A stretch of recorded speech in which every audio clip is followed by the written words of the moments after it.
You have a massive to-do list. You know exactly what needs to get done, and you are doing absolutely nothing. Not because you're lazy, not because you don't care, because your brain shut down before you even started. That feeling has a name, a cause, and a fix that a group of Japanese factory workers stumbled onto decades ago that neuroscientists are only now beginning to fully understand. By the end of this video, you'll understand exactly why your brain freezes when the stakes feel too high. You'll know the psychological mechanism behind overwhelm, and you'll have a real science-backed method, not a motivational quote, not a hack, to permanently change how your brain responds to pressure. This method is called Kaizen. It's 2 syllables, and it might be the most important thing you learn this year. Think about the last time you were supposed to start something important, a project, a goal, a hard conversation you kept putting off. You didn't start. You cleaned your desk instead. You checked your phone. You told yourself you'd begin after lunch, after dinner, tomorrow. And the longer you waited, the heavier it got, the more impossible it felt.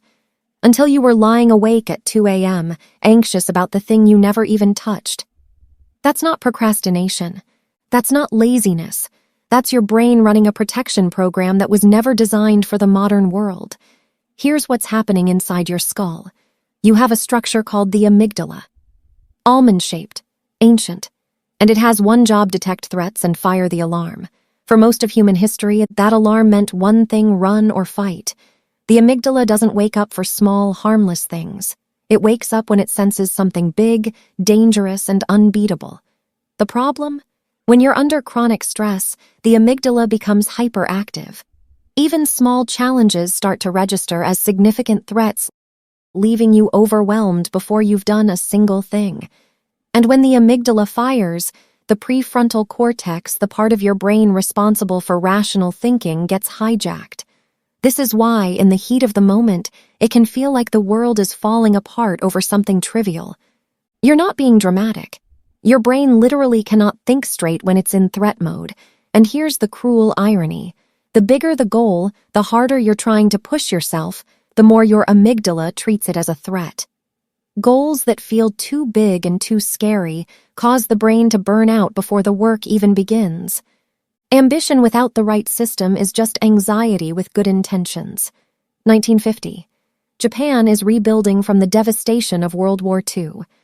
As Japan embarked on its rapid post-war recovery, American statistician W. Edwards Deming introduced continuous improvement principles to Japanese businesses.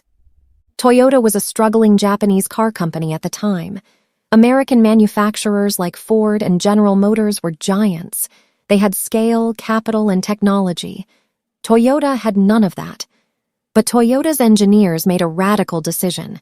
Instead of trying to fix everything at once, instead of massive overhauls and dramatic transformations, they asked every single worker one question every single day. What is one small thing we can make better today? Not big dramatic changes, not revolutionary breakthroughs, just small improvements, every day, by everyone. Over decades, those small improvements compounded into dominance. By 2008, Toyota became the world's largest automaker. The company that had nothing beat the giants who had everything, not through force, through Kaizen. Kaizen means change for the better. It represents a mindset of continuous improvement rooted in respect for people and problem solving. And what Toyota discovered on the factory floor, neuroscience has now confirmed in the lab. Here is the Kaizen method applied directly to your anxious brain. 3 principles, all backed by science, all small enough that your amygdala won't even notice. Principle 1, the 1% rule. Stop trying to change everything. Change 1%. The trick is to set goals so small and quiet that the amygdala does not wake up and trigger the fight or flight response. These small goals appear so safe and harmless that the brain is free to continue improving without fear holding it back. You don't need to write the whole book today. Write 1 paragraph. You don't need to transform your health this week. Take a 10-minute walk. You don't need to fix the relationship tonight. Send 1 honest message. Each time you complete a small action, dopamine is released. Your brain notes that something important happened and creates a neurochemical memory of it. Over time, dopamine-reinforced pathways become the brain's automatic go-to routes. You're not just doing a small thing, you're laying a new neural track. Every single time. Principle 2, the 2-minute entry point. Every task you're avoiding has a 2-minute version. Find it. Do only that. The goal isn't to finish. The goal is to start. Because starting is the only thing the anxious brain actually refuses to do. Repeated behaviors strengthen specific neural pathways through a process called long-term potentiation. Synaptic connections become more efficient, allowing signals to travel faster and with less resistance. The 2-minute version of the task doesn't need to be good. It just needs to exist. The brain that started is no longer the brain that was frozen. Principle 3, the same time, same place anchor. Kaizen doesn't work in bursts. It works through repetition in consistent conditions. Constructing a consistent pattern by performing a new habit at the same time and place each day builds the neural architecture that makes the behavior automatic. The clients who build lasting habits share one characteristic. They stopped trying to force change through effort and started building the neural architecture that makes the desired behavior the path of least resistance.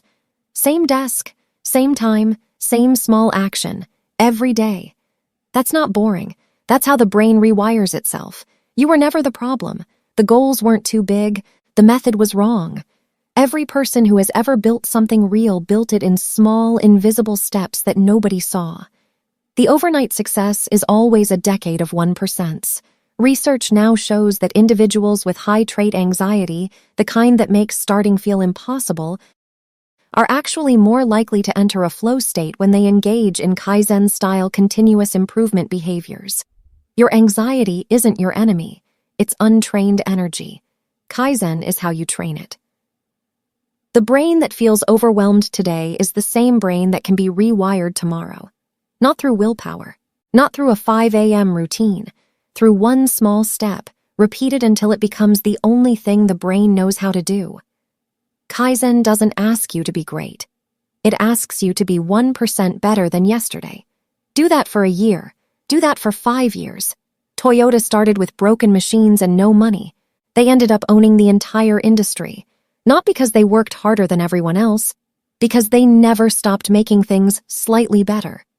That same compound effect lives inside your biology. Rewiring the brain happens gradually over time.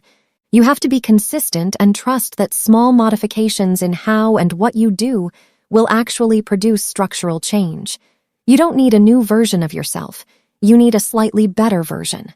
Today, just today. But here's what Kaizen doesn't tell you. There is a second Japanese philosophy, one that works alongside Kaizen, specifically designed for the days when even 1% feels like too much, the days when the system breaks, when life interrupts, when you fall off entirely.